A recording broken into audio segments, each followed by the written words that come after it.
A paz do Senhor a todos. A paz do Senhor Jesus. Irmãos, hoje a gente continua em 2 Samuel 12, 13 e 14. Mas antes, não se esqueça de curtir e compartilhar o vídeo para que mais pessoas sejam alcançadas pelo Evangelho. Amém? Vamos orar?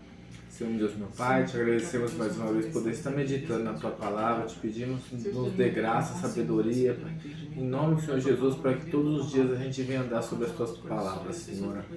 Amém. Hoje ficaremos no capítulo 12, que tem por título Natã repreende Davi. O Senhor enviou Natã, o profeta, a Davi. Natã foi falar com Davi e disse: havia numa cidade 2 homens, um rico e outro pobre. O rico tinha ovelhas e gado em grande número, mas o pobre não tinha coisa nenhuma, a não ser uma cordeirinha que havia comprado. Ele a criou e a cresceu em sua casa, junto com seus filhos. Comia da sua comida, bebia do seu copo, dormia nos seus braços e ele tinha como filha. Certo dia chegou um viajante à casa do homem rico e este não quis pegar uma das suas ovelhas ou um dos seus bois para dar de comer ao visitante que havia chegado. Em vez disso, pegou a cordeirinha do homem pobre e a preparou para o homem que havia chegado. Então o furor de Davi se acendeu contra aquele homem e ele disse a Natã: tão certo como vive o Senhor, o homem que fez isso deve ser morto, e pela cordeirinha restituirá 4 vezes, porque fez uma coisa dessas e porque não se compadeceu. Então Natã disse a Davi: este homem é você. Assim diz o Senhor, o Deus de Israel: eu o ungi rei sobre Israel e o livrei das mãos de Saul, e eu lhe dei a casa de seu senhor e as mulheres do seu senhor em seus braços. Também lhe dei a casa de Israel e de Judá. E se isso fosse pouco, eu teria acrescentado tais e tais coisas. Por que então você desprezou a palavra do Senhor, fazendo o que era mal aos olhos dele? Com a espada você matou Urias, o Heteu. Esse capítulo aqui ele fala sobre a mancada que Davi deu, com seus valentes, que era o Urias. Valente esses que desde lá de Ziclag, de quando ele estava na terra dos filisteus, Deus deu valente para eles, em Gate, e Urias era um desses valentes. Então era um homem fiel a Davi, era um homem justo, um homem bom. E Davi, aqui no texto anterior, vai falar que ele, quando os reis foram para a guerra, ele ficou em sua casa. Quando acordou, foi pro terraço, para a sacada da sua casa, viu uma mulher nua se banhando. Era a mulher de Urias. Ele ainda não sabia que era a mulher de Urias, mas mandou o mensageiro lá. O mensageiro falou: olha, ela é casada, é a mulher de Urias, e ele mandou mesmo assim trazê-la. Acabou tendo relação com ela e tal, todo mundo conhece essa história. E aqui é a repreensão do Senhor. Depois de tudo isso, depois de todo esse mal, Davi ele comete o erro ainda de mandar matar Urias, colocar Urias na frente da batalha, aonde todo mundo sabia que os capitães não iam, nas guerras tem esse conjunto de situações, que normalmente os soldados vão primeiro e os capitães ficam atrás, normalmente é assim. Então eles foram na frente, Urias foi colocado na frente com os soldados mais fracos, acabou morrendo, e pelas mãos do Davi, porque foi ele que mandou.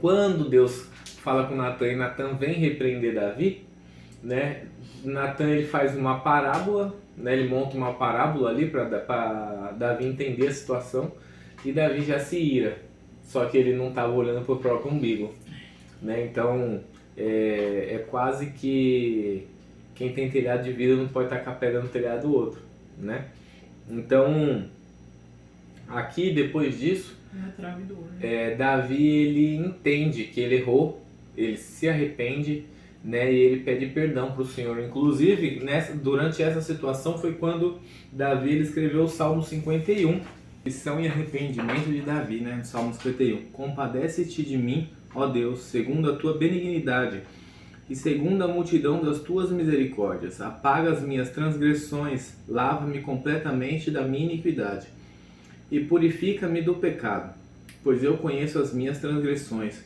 e o meu pecado está sempre diante de mim. Pequei contra ti somente, e fiz o que é mal aos teus olhos, de maneira que serás tido por justo no teu falar e puro no teu julgar. Cria em mim, ó Deus, um coração puro e renova dentro de mim um espírito inabalável. Não me lances fora da tua presença, nem me retires do teu Santo Espírito. Sacrifício agradável a Deus é o espírito quebrantado, coração quebrantado e contrito. Não o desprezarás, ó Deus.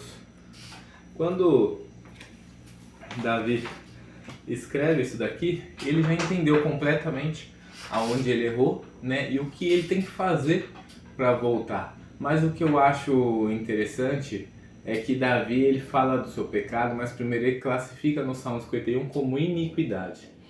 Iniquidade é aquele pecado que você faz já tão rotineiro que não é, que você não considera pecado, é aquele pecadinho de bolso, né, digamos assim. Mas não que Davi teria feito isso várias vezes, mas Davi, a gente vai ver na história que ele tem um grande apreço por mulheres, né? Ele se casa também com diversas mulheres. Então, talvez essa fosse uma situação para Davi ali que ele estava acostumado. Ele viu uma mulher bonita, ele mandava buscar para ele, né? Só que dessa vez ele pegou uma que já estava comprometida e também era com um dos seus soldados, né? Se fosse com um soldado inimigo, talvez, né, não importasse tanto para Deus, porque durante a guerra o soldado inimigo morreu, né? Como aconteceu com Nabal, né? Nabal morreu e Davi acabou se casando depois com a esposa dele, né? Mas não foi às mãos de Davi, né? Apesar de Nabal ser de Israel também, né?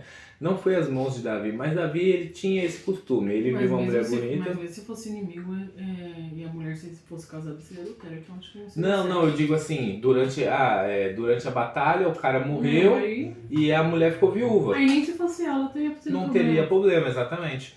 Então, mas Davi tinha esse quesito, né?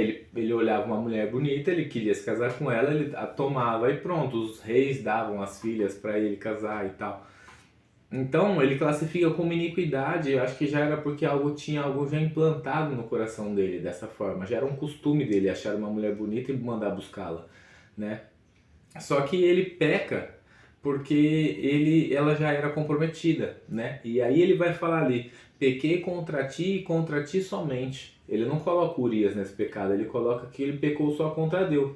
Mas por quê? Porque nas leis estava lá dizendo, não cobice a mulher de seu próximo, né? Então ele pecou contra a lei do Senhor, né? Aquilo ali dos homens uma hora ia ser esquecido, mas contra Deus, Deus não esquece as coisas. Então quando Davi escreve o Salmo 51, ele pede para Deus transformar o coração dele, né? Mudar aquilo para que ele não erre de novo. E durante a história toda a gente vai ver que Betseba foi a última mulher aí, a penúltima mulher, né, que Davi tomou, né? Depois ele pega, como é que é o nome dela?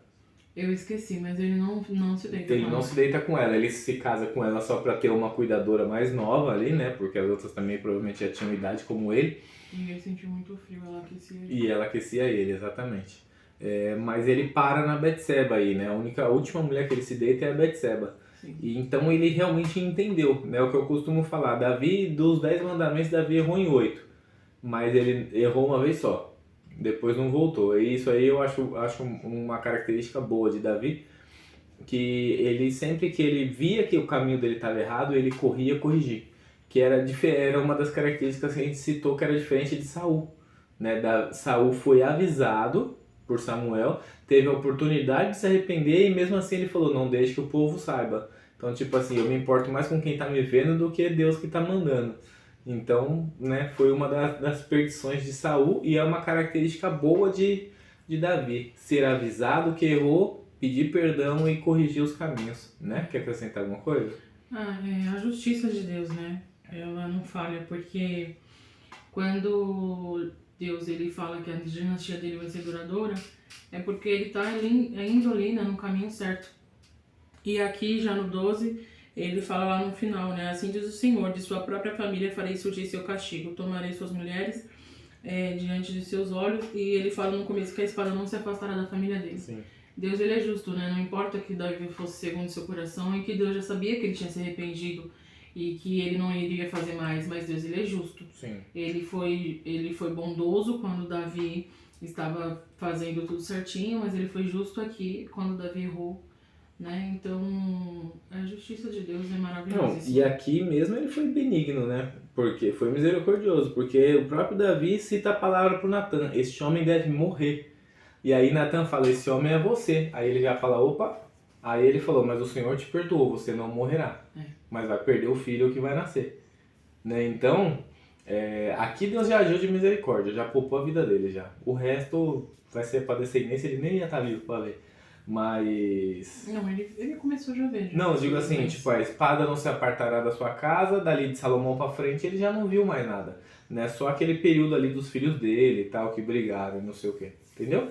Sim. Mas depois de Salomão pra frente, a espada continua cantando pra lá e pra cá, porque depois tem a divisão do reino e tudo, né? E vai até o final, os cativeiros, e é sempre a tribo de Judá sempre prevalece, sempre fica de pé, mas sempre apoia bastante. Não tinha pensado assim. Pra mim a divisão era por conta de Salomão mesmo. Não por causa de Davi. Não, Davi viu a desgraça ali na família dele e depois veio por conta de Salomão as coisas que aconteceram. não, a divisão... Até porque o Renato Salomão foi maravilhoso. Ele que vacilou no final. Não, a divisão sim, porque divisão por causa dele. na verdade a divisão já tinha antes, né? Que a gente tava falando, né? A divisão já tinha antes, Davi uniu e Salomão apartou de novo. Mas eu digo assim, a espada de que tudo que era resolvido na guerra, tudo com castigo, muita gente morria. Sempre um tentava matar o outro. Entendeu? Entendi. É isso, vamos orar? Vamos. Senhor, meu Deus, meu Pai, te agradecemos mais uma vez por poder estar meditando na Tua Palavra, Senhor. Te pedimos, Pai, que nos dê sabedoria, nos dê, Senhor, graça para andar sobre a Tua Palavra todos os dias das nossas vidas, Senhor, em nome de Jesus. Guia-nos para o caminho eterno, em nome Amém. de Jesus. Amém. Tchau!